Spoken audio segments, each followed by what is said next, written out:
Good evening, ladies and gentlemen. My name is Mike Dobbs. I'm managing editor for Reminder Publications, and it's my pleasure and privilege this evening to be moderating once again a discussion on the issues here on Focus Springfield.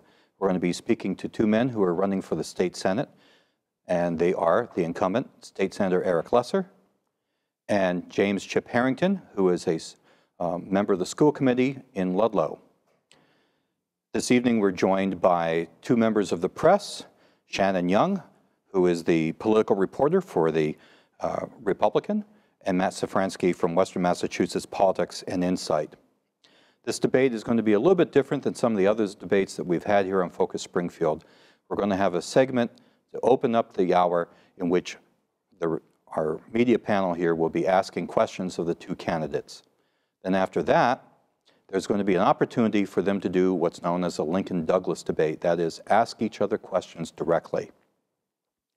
So first of all, let's just give an opening statement from each candidate, and we're going to start with Mr. Harrington. Thank you very much, Mr. Dobbs, and thank you to Focus Springfield for putting this forum together, and to Matt and Shannon for agreeing to be a part of it. My name is Chip Harrington, and I'm running for state senate because I've lived here for the last 48 years, and I have watched the quality of life in our entire region deteriorate. I am a small business owner, a part-time police officer, and a school committee member. I can tell you that in the last 10 years, I'm working twice as hard and making less money. And I know there are a lot of you out there that are dealing with the same exact thing. I feel very passionately about this district. I've been involved for 25 years on a municipal level as a school committee member, former selectman, and I founded countless organizations. I feel that my experience far outweighs my opponent when I go to Beacon Hill to represent you and fight for your needs here in Western Massachusetts, because I have the experience to bring up there and bring home as the funding that's required here in the district. But thank you very much. Thank you, Mr. Harrington. Senator Lesser. Well, thank you, Mike, and thank you, Shannon and Matt, for moderating tonight's panel. Thank you to the great team at Focus Springfield, and thank you, Chip, for your public service and for joining us today. My name is Eric Lesser, and I've been your state senator for the past 2 years, and together we've gotten a lot done. We've been working hard on those big initiatives we need to take on to make sure that, as Chip mentioned, we improve quality of life and improve opportunity for all of our families here in Western Massachusetts. Here's just some of the things we've already worked on. For the first time in a long time, we've made real progress on high-speed east-west rail. We've taken on the substance abuse crisis, and through innovative thinking, we've lowered the cost of Narcan for our police, firefighters, and first responders. We've provided funding for new job training programs for our returning veterans and our students. We're investing in a culture and arts economy here in Springfield, a new innovation district, a new cultural district, a new restaurant district, made possible through partnerships between the private sector, the public sector, the city, and the state. And we have a lot more we want to do, whether it's expanding early education, bringing in more help for small businesses, more investment in our manufacturing, and closing the skills gap.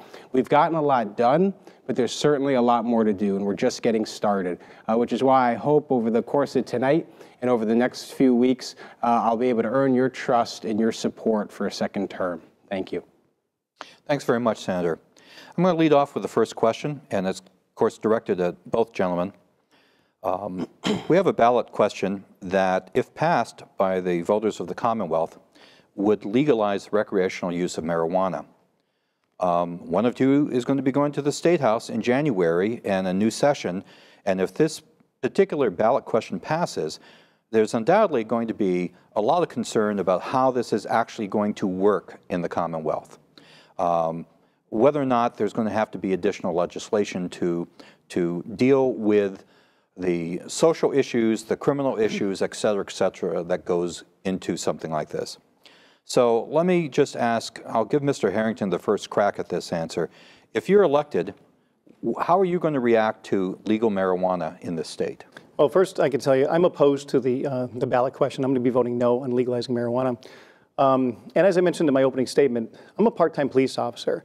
And one of the things that is most difficult about this issue right now is there's no mechanism for our law enforcement agencies or anybody in the public service to determine whether or not somebody is maybe driving impaired or acting impaired through the use of marijuana. To states, Colorado and Washington State, have already legalized it. So they're kind of an incubator for us to kind of watch and see what happens. I know that traffic accidents are up in each of those states. Until there's some mechanism in place, I don't think it's smart legislation at this point. I understand the arguments that people say where, right now there's illegal marijuana on the street, you don't know what's in it and what it's laced with, and this is a stronger way of keeping it more regulated.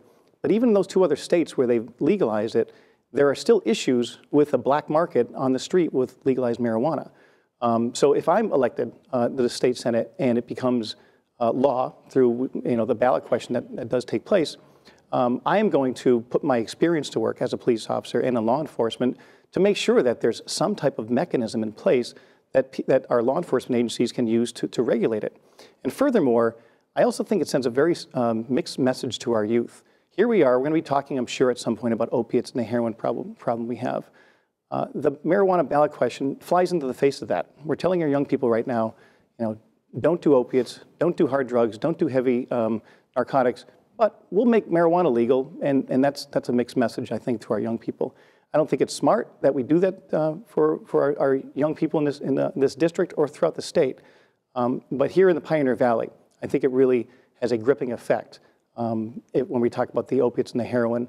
And anybody that I've ever talked to in my years as a corrections officer, a court services coordinator, or as a police officer, they all tell me one thing, that marijuana is one of their first things that they tried. It was almost their introductory to this gateway drug. So I'm a no vote on that. Okay, Senator? Well, thank you so much, Mike. It's obviously a very important question, gotten a lot of attention. Chip and I actually agree on the ballot question. I personally will be voting no on the question as well for similar reasons. We're in the midst of an unprecedented public health crisis with the substance abuse epidemic, and I support medical marijuana and want to see that continue to work its way through. I support decriminalization efforts of marijuana. There's significant disparities in how marijuana cases are tried in our criminal justice system that need to continue to be addressed, but we need to be thoughtful about the approach, especially when we're in the midst, again, of this unprecedented substance abuse crisis. I agree with our Attorney General and our Governor in that analysis. That being said, it's not up to us. It's up to the voters. It'll be decided in a referendum in a few weeks, and I intend to fully participate in making sure that law is implemented effectively if the referendum does pass. So what do we have to think through with that? Well, there's several elements. We can look to Colorado as an example of how to make the adjustment. There are issues around possession requirements that'll have to be sorted out, DUI elements and how that will be trafficked. Regulation of edibles is another important element that's had some issues in Colorado. There's also work that's going to need to be done with the federal government, with the banking and financial system, because of course marijuana is still illegal on a federal level, so that will have to be sorted out. So there's a lot to think through to make this effective and to make the transition successful. But you do have a promise from me that if the voters decide to go this route, we will absolutely, and I will absolutely respect that, and we will work as earnestly and prudently and expeditiously as possible to make sure the referendum is implemented in a successful and fair way. Thank you, sir. Our next question is from Shannon Young. Hi. So I'm going to let you guys sort of dig down a little bit more into this issue. Looking at the ballot issue on marijuana legalization, if that goes through, how would you two both address the growing opioid crisis in the state? What does the state need to do, in your opinions, and what is reasonable? There's a lot of people out here who can't get into treatment facilities, and so I'm just sort of looking at what would each of you sort of bring to the State House in terms of addressing the opioid crisis? And we'll have Senator Lesser answer that first. Well, thank you, Shannon, for that. It's an incredibly important issue. It's an issue I know all too well, both personally and in our own communities, the impact substance abuse is having. I've met personally with dozens of both the people in recovery and parents of those in recovery, whether it's the Ludlow Cares Coalition or the SOAR Coalition in Belchertown, met with hundreds, dozens and dozens, even hundreds of providers, police officers on the front lines of this issue was just at Bay State Medical Center's emergency room announcing new funding we secured for recovery coaches. We need to do a few things. One thing I've already done is secured legislation signed by the governor to bring the price of Narcan down. That law has successfully brought the price of Narcan from $66 a dose to $22 a dose.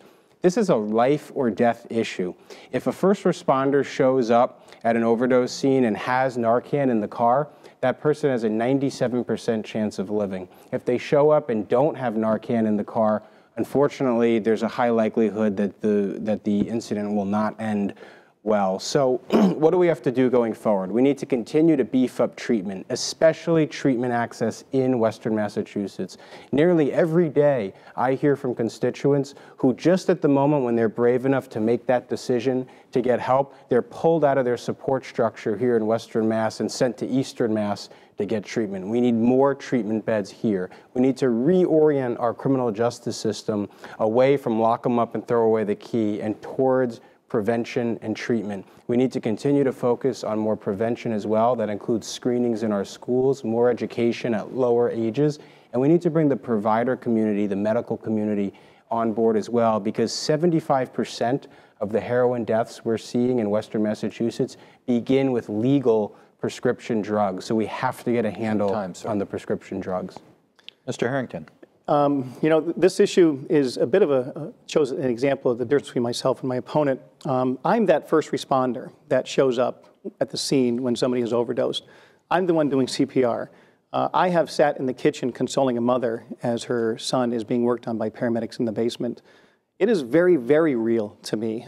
2 years ago, when I ran for this exact same seat, I was the first candidate and the first time we ever gave a speech to tell people in the room that there's something going on in our streets, and it's being triggered by opiates and heroin. So I know firsthand. I don't have to talk to everyone. Even I talk to as many people as I possibly can, but I see on a regular basis the real effects of this this epidemic we're dealing with. You know, one thing that I've noticed over this campaign as I've gotten into it this year is that there's a disconnect between our private providers and our state government. There are providers out there that are looking to get into becoming intensive care treatment programs, but government is in the way. The bureaucracy that exists is in the way. I spoke to an agency in the local area that wants to become an intensive provider, but there's a 196-page document that they need to follow in order to become this provider. So as one hand, the government is saying, we need more people, we need more agencies, we need more beds to step up. But at the same time, the bureaucracy of our government gets in the way to do it. And as your state senator, I'm going to break those barriers down. I'm going to streamline the process so that we can get more agencies with qualified people, qualified counselors into the field so that people can take proper precautions to get treatment. And as Eric said, you know, there's not enough beds. People need treatment when they leave the bed. They need intensive treatment, and it needs to be here in the neighborhood. We can't be sending people to the eastern part of the state for programs. It needs to be done here. But I know firsthand the effects of this issue because it affects me on a regular basis when I put my badge on. Thank you, sir. Matt, you have the next question. In the national campaign, of course, there have been a lot of issues going on, but we sometimes beat around the bush a little bit on the underlying point of it, particularly women's issues. So I would like to hear from both of you. What are your positions on some of the more prominent women's issues, things such as abortion, access to health care, the Pregnant Workers Fairness Act, which was considered this past session, and beyond those issues mentioned, what would you look to pass in the next session that would be addressing women's issues? And we're going to direct that at first to Mr. Harrington. Thank you very much, Matt. Great question. I've got an 18-year-old daughter that just recently started school at Worcester State, and I've got a beautiful wife as well, too. There's nothing more important, I think, to anybody, and I'm sure Eric is not going to disagree with this. Women's issues matter, and they matter significantly. And what we're seeing on the national stage, quite frankly, is disgusting from our candidates. I'm a pro-choice candidate. I want a woman to have the right to choose. I know it's a very emotional issue. It's a very charged issue. I understand that. But as somebody who is the father of an 18-year-old girl and you know, numerous women in my family, I want them to have the choice to do with their body if they're ever caught in a situation like that. Women's issues expand far beyond just the pro-choice issue, but they should be treated fairly in the workplace. There should be these glass ceilings that once existed for women need to be shattered. If they still exist, they need to be shattered. Equal pay, equal work for equal women and men alike, I should say. So I would certainly, if there's any legislation that's going to come forward in front of the Massachusetts State House and the Senate, I'm going to take into account everybody in my family, because that's who I'm representing. I'm going to Boston to represent you here in this district. And when it comes to women's issues, there's really nothing more important for a woman who's trying to break that glass ceiling and get a fair wage in the workplace. And I think that's where we stand right now. There are still problems for women achieving equal pay. And that's where government steps in to help women achieve those gaps. Thank you, sir. Senator?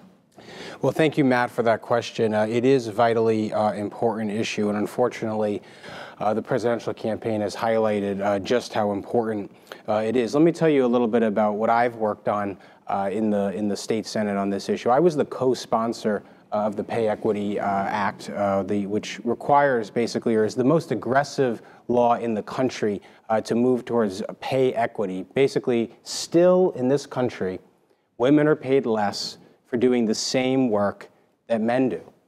That is fundamentally wrong. And we in the legislature, in the Senate, took the lead on putting a proposal together, the most aggressive in the country, to turn back that, worked in a bipartisan way, secured the signature of the governor, had Republican and Democratic co-sponsors that we worked on to put that together. I was also the co-sponsor in the Senate of the Pregnant Workers Fairness Act. Today, in the 21st century, in the United States of America, it's still permissible for employers to not provide reasonable accommodations to pregnant women. This first came to my attention when a woman approached me who told me the story of working at a job site in her third trimester. She was denied the ability to sit on a stool while she worked at a cash register in her third trimester of pregnancy. We worked to pass that legislation in the Senate. Unfortunately, it didn't make it through the House, but I'm going to continue to fight for the Pregnant Workers Fairness Act in the next term. Another issue I'm going to work on very hard that I was also a co-sponsor of this year is paid family leave.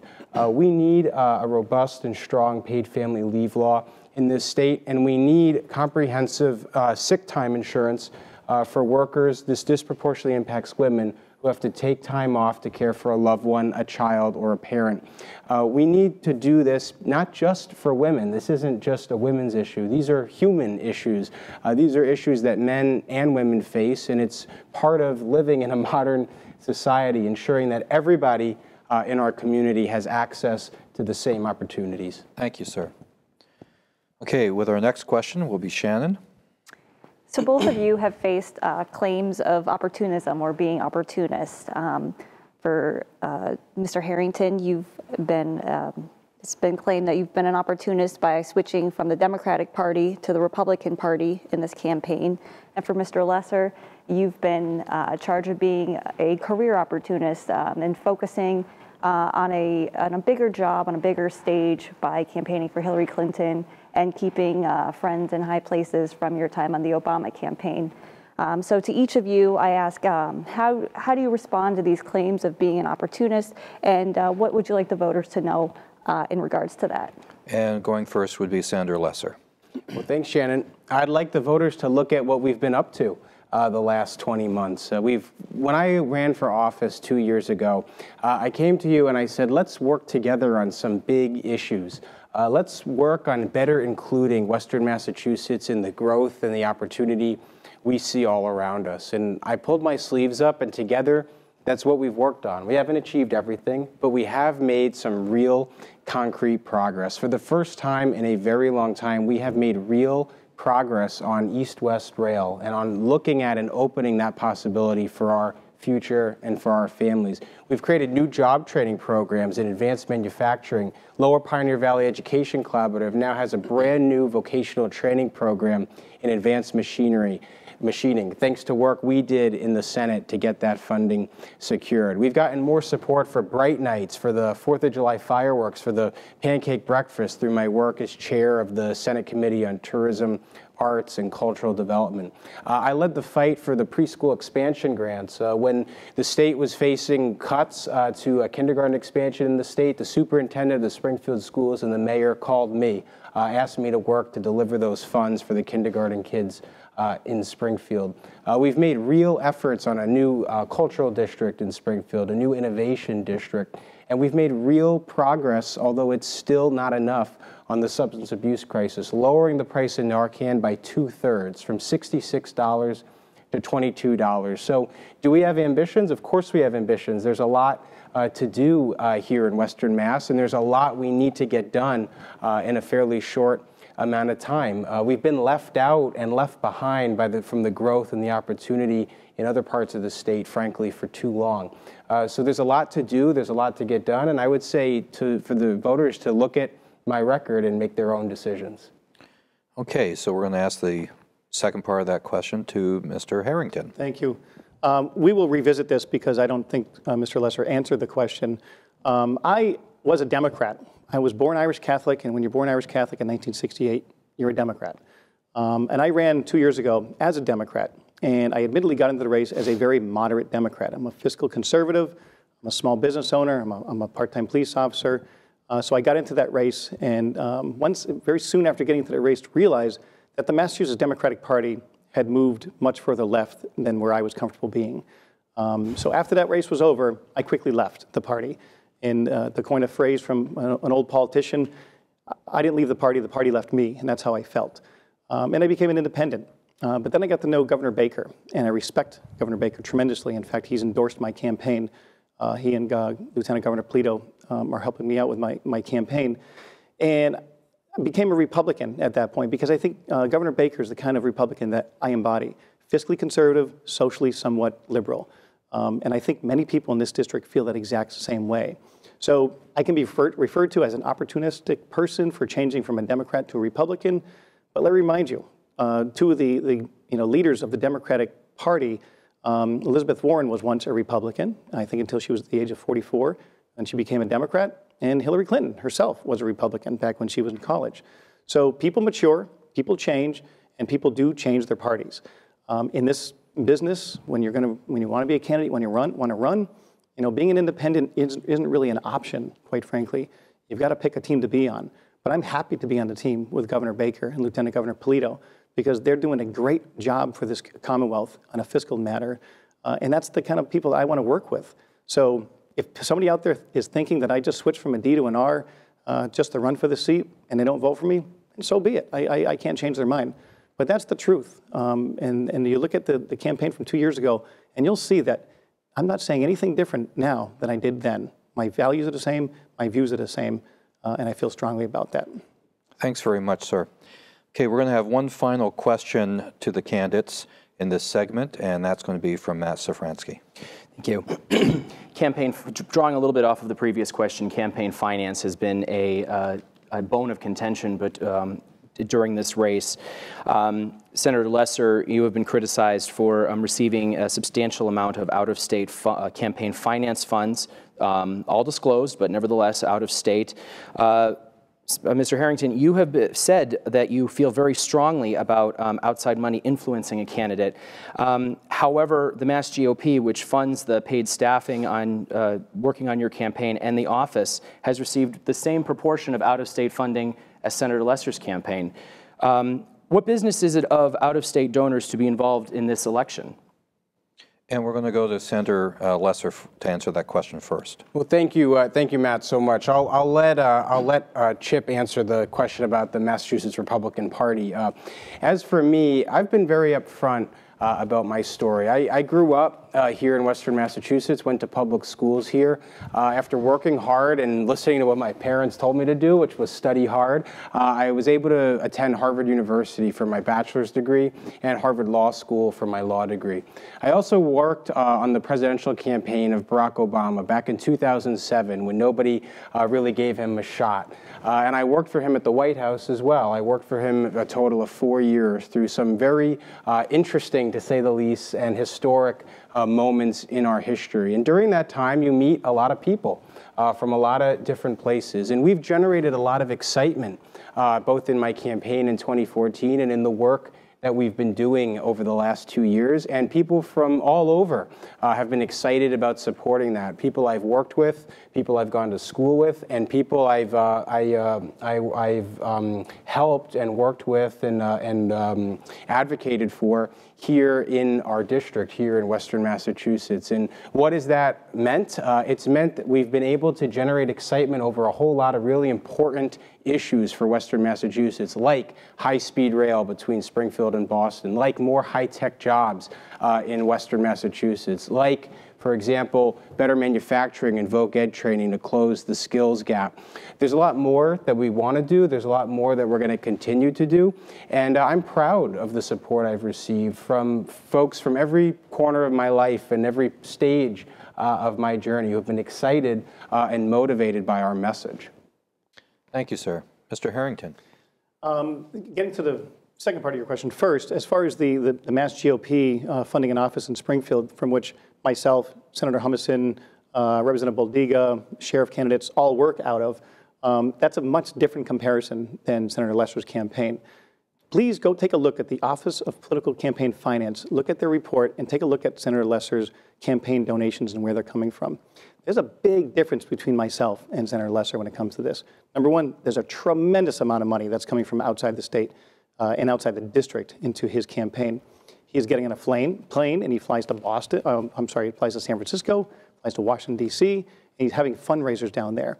You can say, oh, I've got friends all over the country. I've got friends all over the country as well, too. I'm not asking them for any money. Because you know what? When you look at a campaign, and there's no secret about this, when you look at a campaign and who is funding a campaign, that's who wants that person's ear in some way. So when both Bernie Sanders and Donald Trump are talking about this rigged system, Eric Lesser is a part of that rigged system. He was selected from the National Democratic Committee to come up here, and they gave him close to $600,000 from 2 years ago and bought this seat that he's representing to you in right now. All of my donors are in this district. I maybe have a few people from the Worcester area that my aunt and uncles that are writing me a check, but that's it. Everyone else is coming from inside this district because you're the one I want to represent. If you write me a check for my campaign, that's who you're looking to represent, somebody that is your neighbor, and that's who I am. I'm not looking for anything further down the road. I don't want to be your congressman. I don't want to be your U.S. senator or governor. I just want to be your state senator. And it would be ludicrous for me to ask for people from all over the country to fund my campaign. Even if I could do it, it's not morally right. And it tells you who is behind Senator Lesser. Thanks very much, sir. Okay, so this closes the part of the debate where the panel asks questions. And now we're going to go to a Lincoln Douglas format. As I said before, the purpose of this is actually to create sort of a conversation between these two candidates about their own positions and about them questioning each other's positions.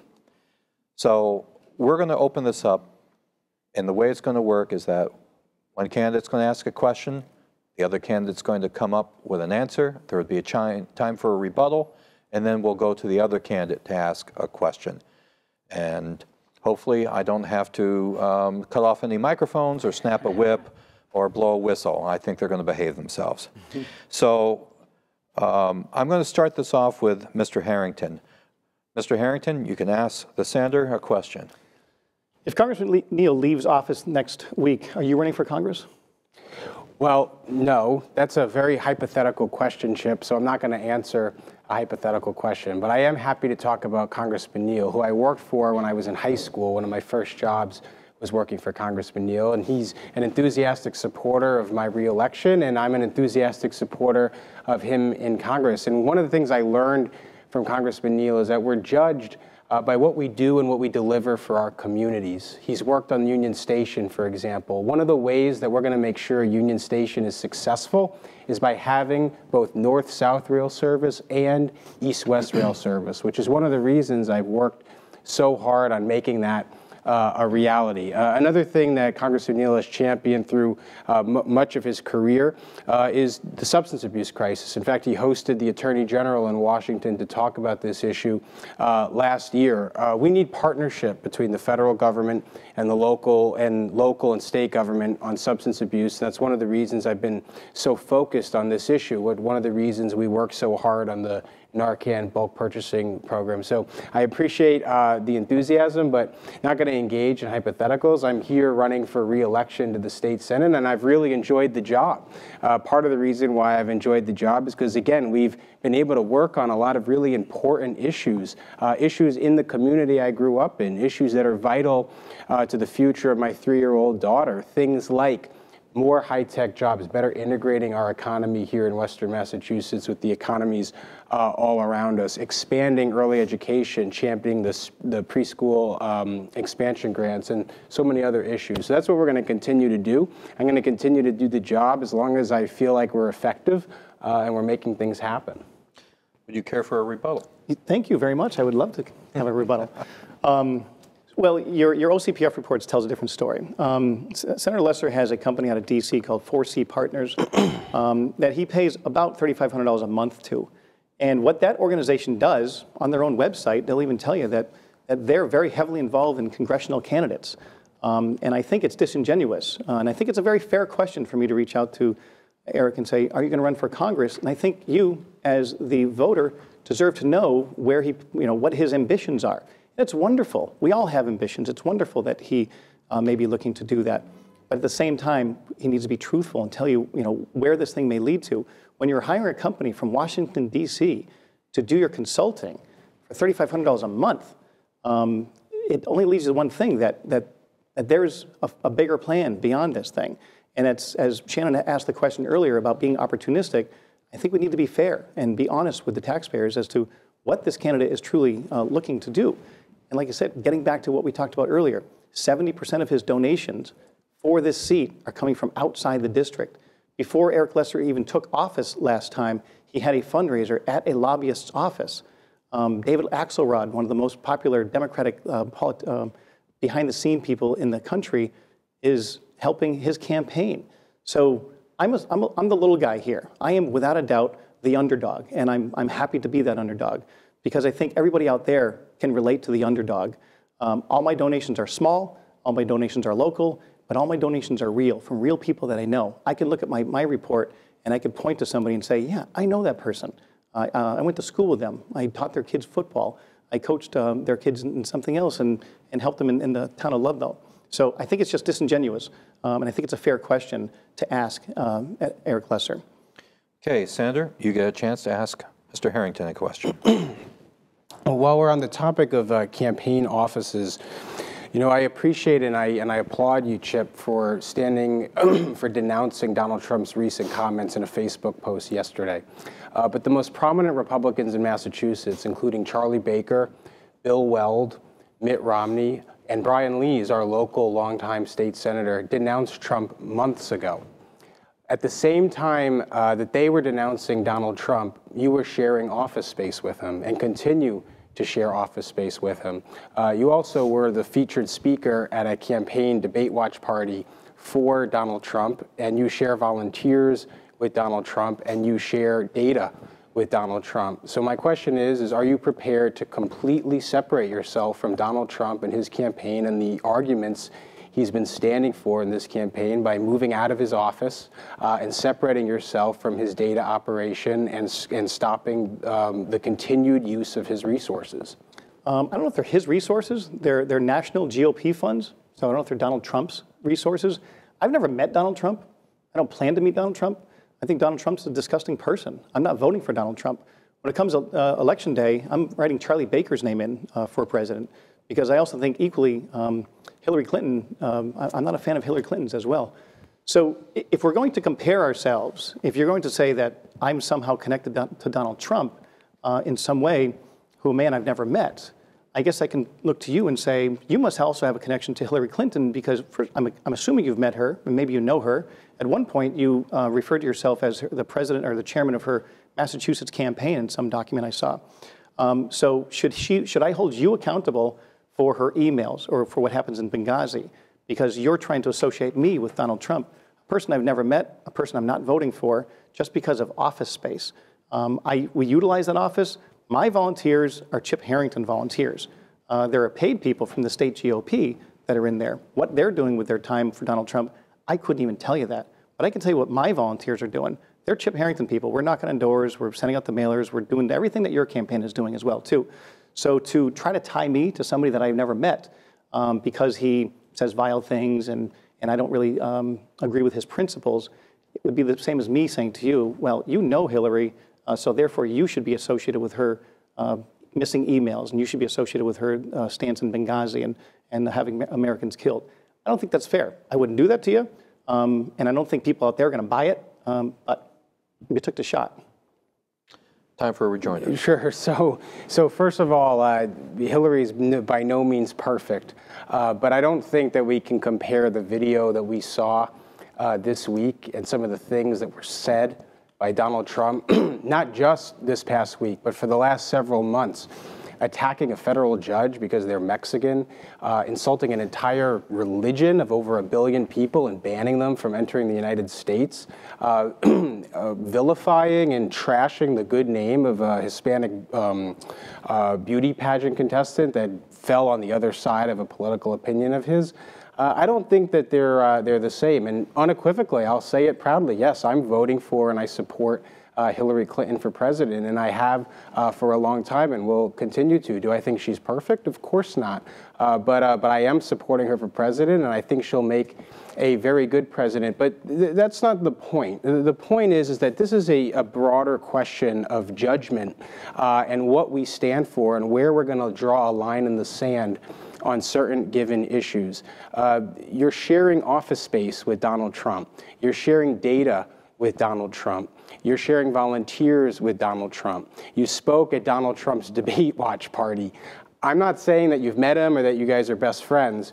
All I'm saying is that when you make a decision to associate and intertwine yourself so much with someone that every single, even moderate Republican in the state has distanced themselves from, including months ago, our Governor Charlie Baker, months and months ago, our former governor, Bill Weld, who's actually running as a libertarian on the other side, and our local former state senator, Republican Brian Lees, has distanced themselves from months ago and has had nothing to do with. I think it says a lot about where we're willing to draw the lines in terms of politics in our country right now. This is more than a Democrat-Republican issue. This has become, I think, a defining question about where we think our country is going and how we want to conduct ourselves in the political sphere. You and I can have honest disagreements, Chip.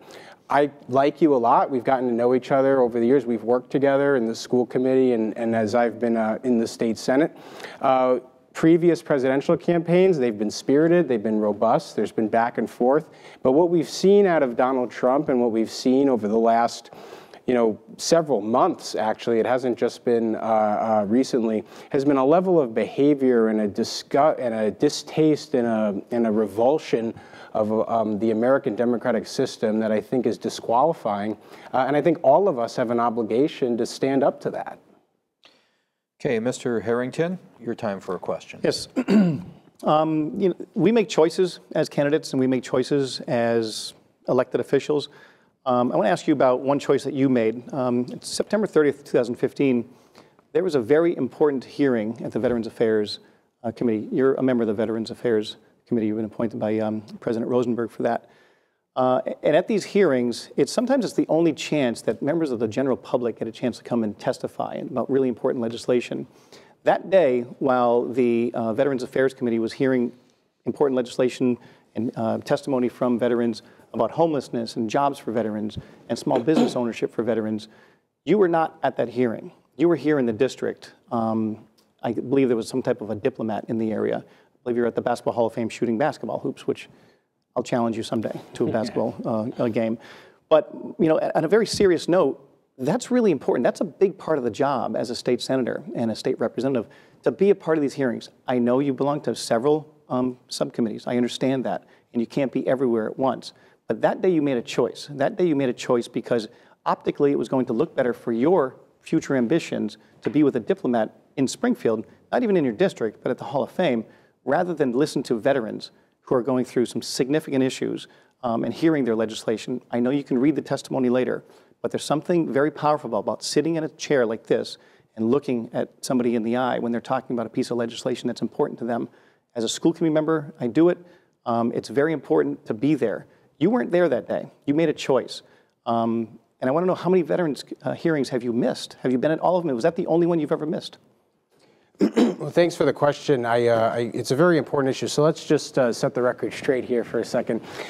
We did visit the Basketball Hall of Fame, but it was part of a broader visit to multiple stops in Western Massachusetts, and it was to achieve a very important economic development goal.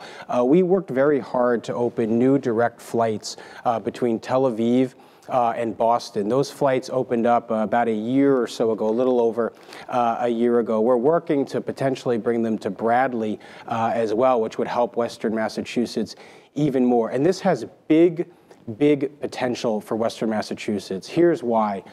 There are more than 9,000 employees working for Israeli-owned companies in Massachusetts, generating over $18 billion, 18 billion with a B, dollars in economic output in our state. Almost all of it is in eastern Massachusetts. So the goal of that visit was a very important one, which was to show someone who has the ability to bring jobs and investment to Western Massachusetts how important and how much exciting stuff is happening in Western Mass. And of course, we brought him to the Hall of Fame. The Hall of Fame is an important place to go to when you're visiting Western Mass. We also made several other stops. We brought him to the new Innovation District. We brought him for a meeting at TechSpring, which is a new healthcare technology incubator in downtown Springfield. We organized a meeting for him with several business leaders and manufacturers in Western Massachusetts. And it's had real outcomes and real relationships that have been built and real investment that can potentially come from that. That's one of the most important roles I have, is to work to bring investment, work to bring new opportunity, work to bring new companies and new businesses to Western Massachusetts. And as for veterans, you know, I take my role on the Veterans Affairs Committee very, very seriously. There are lots of hearings. I've gone to many of them. I receive written testimony every time I don't attend. You can ask the chair of the Veterans Affairs Committee in the Senate, Mike Rush, who's a good friend who I've worked with closely, about how active I've been on that committee. In fact, we considered 67 bills in the Veterans Affairs Committee this year. I participated in and voted on 64 of them. That's a 95% participation rate. I missed votes, you're right, on 3. And here's why I missed them. I was strategically holding back my support and holding my participation to leverage more resources for the Holyoke Soldiers Home.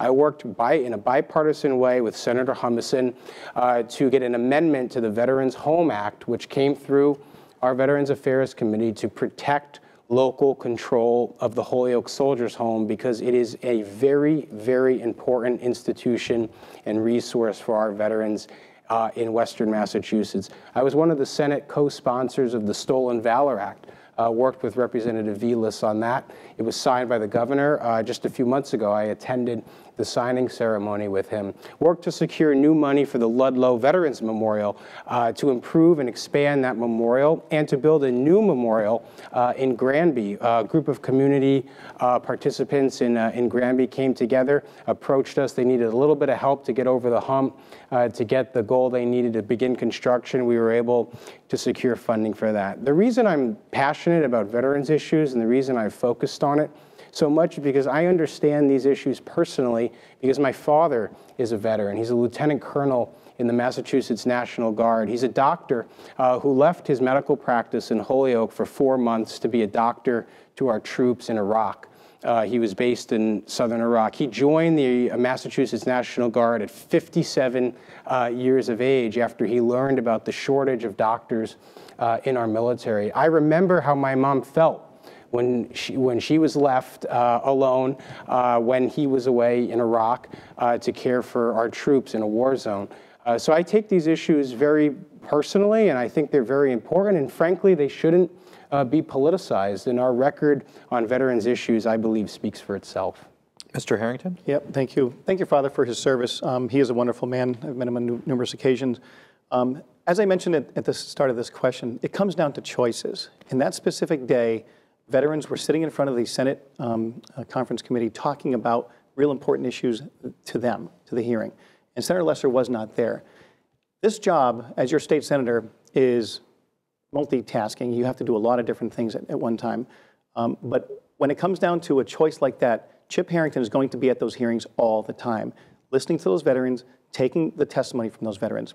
My son is serving in Japan right now, in the United States Air Force. He's a young man. He's been there for 2.5 years. He's going to be coming stateside pretty soon. So we both have very deep connections to veterans.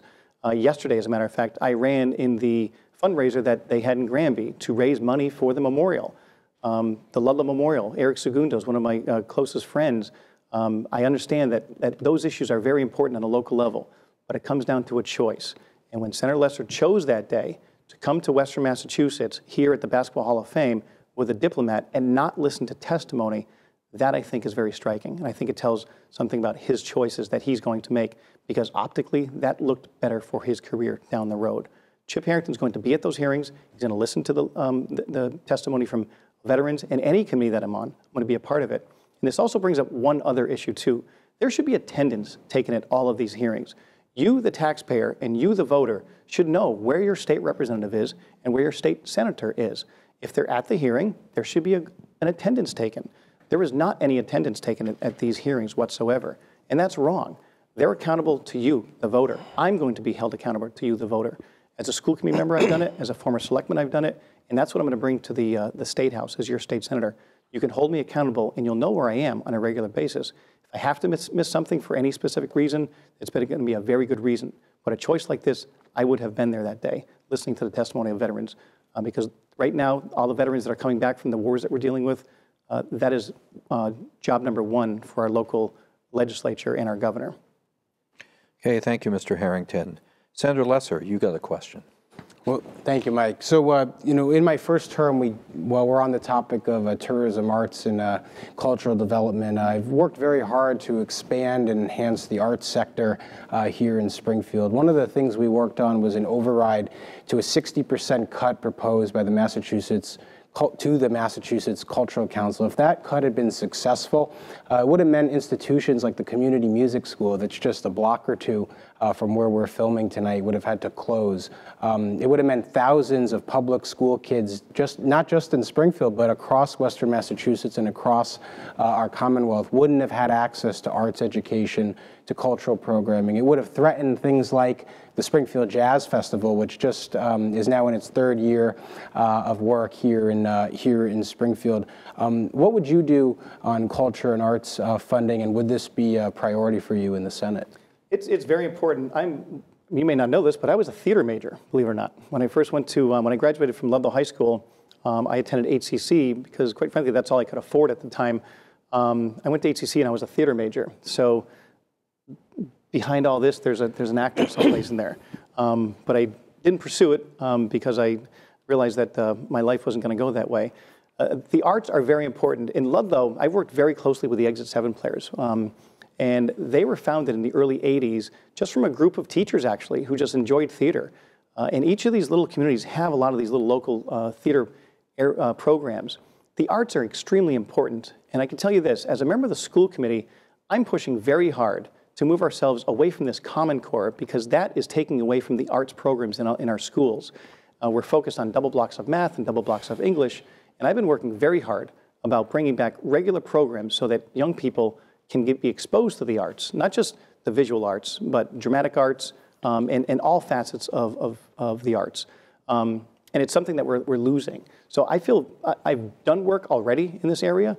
And as your state senator, I would absolutely encourage the arts programs in all the communities. This is a very diverse district. I know we're in Springfield right now, but this includes Belchertown and Granby, Ludlow, Wilbraham, Hampden, East Longmeadow, and Longmeadow, in addition to Springfield and Chicopee. And you have tremendous needs all over this district. And each community has their own specific culture, if you will.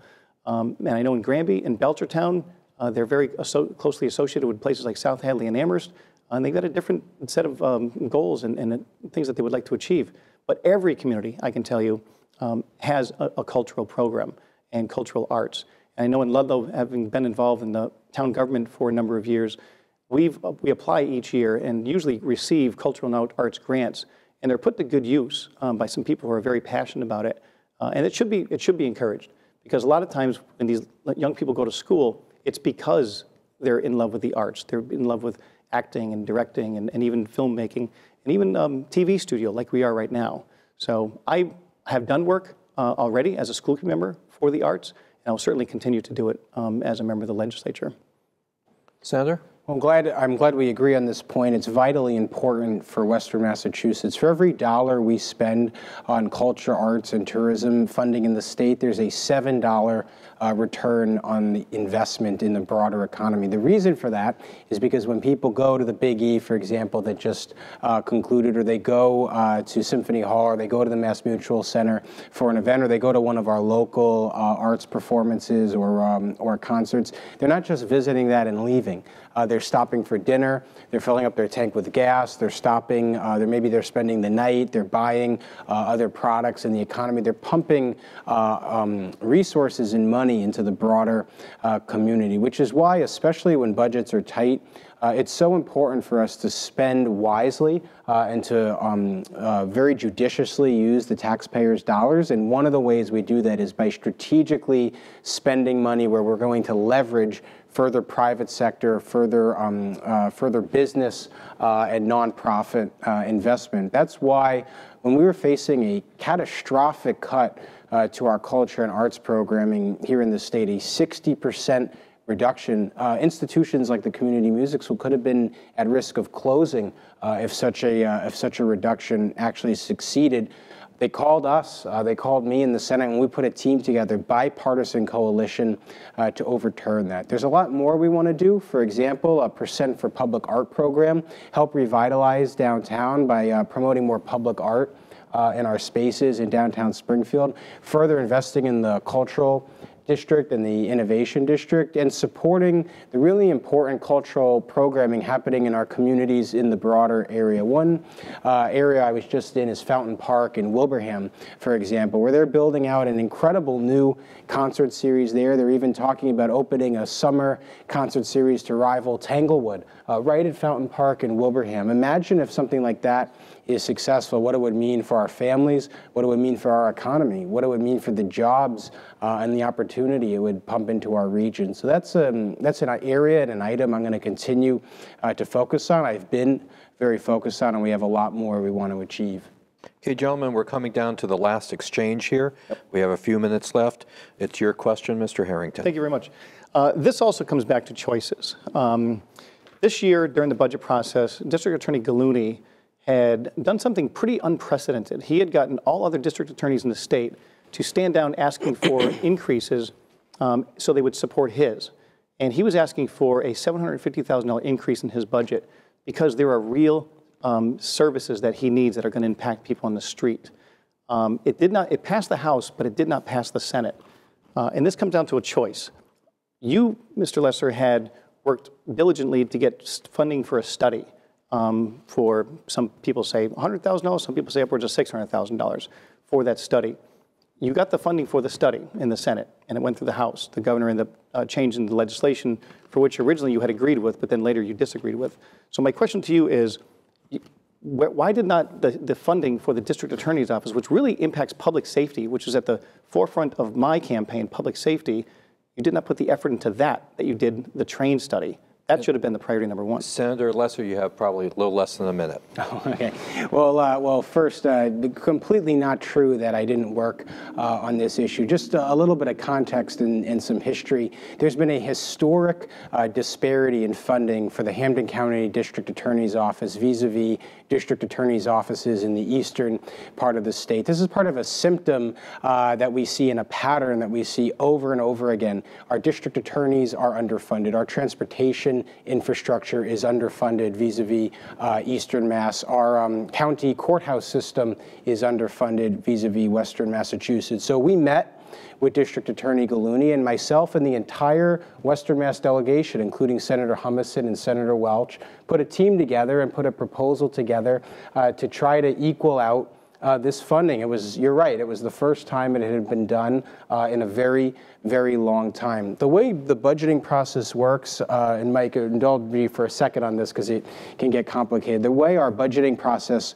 works is that the House goes first, and then several weeks, even it can be even almost more than a month later, the Senate goes. And as that happens, projections get adjusted to our revenues, so it becomes a bit of a moving target in terms of how much money we have to work with. The House was able successfully, through some very effective advocacy by our Western Mass delegation, to get that funding into the House version. What happened was, in between the House getting that secured and the Senate taking up their debate, the revenue projection numbers went down.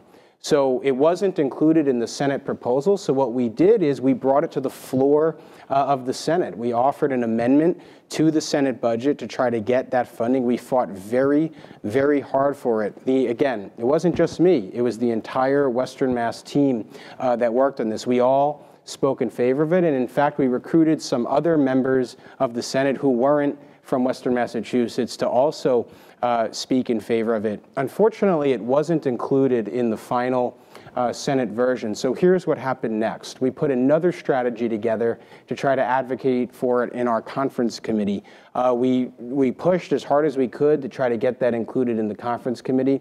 Unfortunately, again, because those projections had changed, the conference committee, which is both the House and the Senate, didn't include that increase at all. They included a level funding increase. So then what happened after all of that, there was level funding from the previous year. The governor stepped in and he vetoed that portion and actually cut the funding for the district attorney's office by $100,000. And we all know $100,000 to an office as under-resourced as our local district attorney's office is a very significant cut. So what we then had to do was circle the wagons and put a plan together to prevent the $100,000 cut. And so actually we were successful in that regard. We were able to secure level funding, put that $100,000 back in place, and now we have a very good game plan for going back next year to try to get that disparity changed. But again, because the governor vetoed that funding, cut $100,000 from the proposal, we were in an emergency situation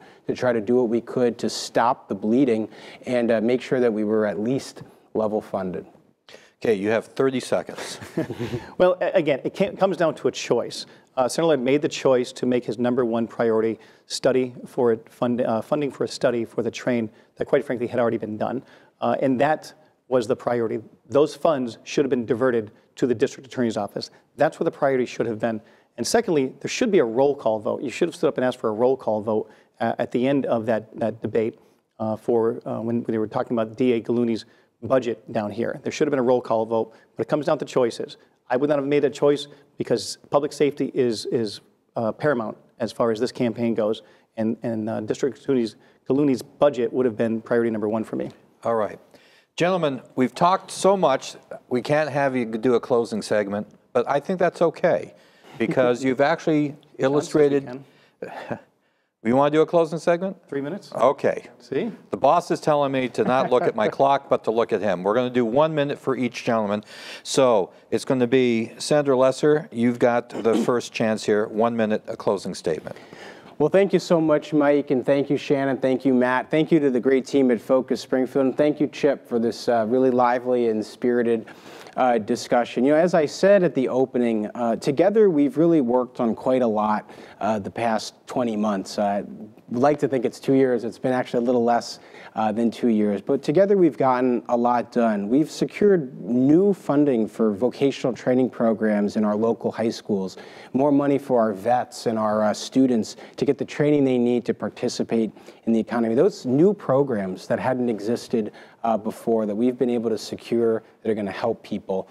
New Innovation and Cultural District, we've worked to get funds through the Mass Cultural Council and our work as Senate Chair of the Committee on Tourism, Arts, and Cultural Development to bring new investments into Western Massachusetts, new investments into our arts and culture community here in Springfield. We've worked very hard in a collaborative and bipartisan fashion to make real progress on the substance abuse crisis. With bill I filed, became law, signed by Governor Baker, lowering the price of Narcan from $66 a dose to $22 a dose. That's going to make a real difference. Okay. Mr. Harrington. Thank you very much. Thank you, Mike, Shannon, Matt, everybody. Eric, thank you very much for agreeing to be here today. Please take a look at our websites and please do your research and take a look at the experience, the difference that we each bring to the table. I think you're going to find a very stark difference between myself and Mr. Lesser. I have been in this district for 48 years. I went to Cathedral High School, then I had to transfer to Ludlow High School after my father had lost his job. I'm deeply rooted in this district. I own a small business. I'm the chairman of the school committee. I'm also a police officer. I founded numerous organizations. I'm not looking to be your next congressman, the governor, state U.S. senator, anything along those lines. I want to be your state senator. I'm not trying to build a resume for a future political office. I have the resume to represent you. And I also believe in term limits. I believe that career politicians are not good for society. I think that people who are there for longer than 20, 30, 40 years do not hold any real meaningful matter anymore. I want to be your state senator for an amount of time that is agreeable, that I would love to bring legislation forward where we can have a term limit set here in Massachusetts. If it's good enough for the President of the United States, it's good enough for Congress, and it should be good enough for our state legislature. And Mr. Harrington, I'm going to have to end it right there. Thank you, gentlemen, for participating in this debate. Thank you, Shannon and Matt. And thanks, folks, for watching Focus Springfield. The election is coming up. Be sure to participate and go vote.